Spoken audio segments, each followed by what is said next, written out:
బాబయ్య ఎంత కావాలి? 3 రోజులుగా ఏం తినలేదు తాగలేదు. ఒక 100 రూపాయలు ఉంటే దానం చేయి బాబయ్య. ఓ అవునా, ఈ 1000 తీసుకో, ఖర్చులుకుంటది. అబ్బా ఏమి దానగుణమయ్యా, నీ దానగుణం నీ మొహం చూస్తుంటే నీకు ఒకటి ఇవ్వాలనుంది. దీని నుంచో దీన్ని ఎట్టి పరిస్థితుల్లోనూ ఓపెన్ చేయి బాబయ్య. నువ్వు ఏ రోజైతే కష్టాల్లో ఉంటావో ఆ రోజే దీన్ని ఓపెన్ చేయి. మహాప్రసాదం. మావా మా అమ్మకి ఆరోగ్యం బాగాలేదురా. అయ్యో అవునా, 10,000 ఫోన్ పే చేసా చూడు. ఏమండి, మా చుట్టాలు లోన్ కోసం షూరిటీ అడుగుతున్నారండి. అయ్యో పాపం ఎన్ని కష్టాల్లో ఉంటారు, ఇటు షూరిటీ పెట్టేస్తా.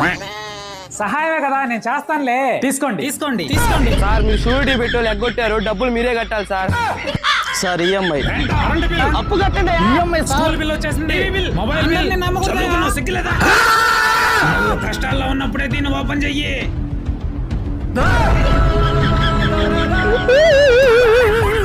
స్వామి నువ్వు ఇంత కరెక్ట్ గా ఎలా చెప్పగలిగావు స్వామి? ఒకటి చెప్తా ఈయన, అతిగా తాగేవాడైనా కొంచెం ప్రశాంతంగా ఉంటాడేమో కానీ అతిగా జాలి గుణం గలవాడు బాగుపడినట్టు చరిత్రలో లేదు. ఇక చెప్తున్నా, అతి జాలి గుణం వద్దు. అర్థమైంది స్వామి.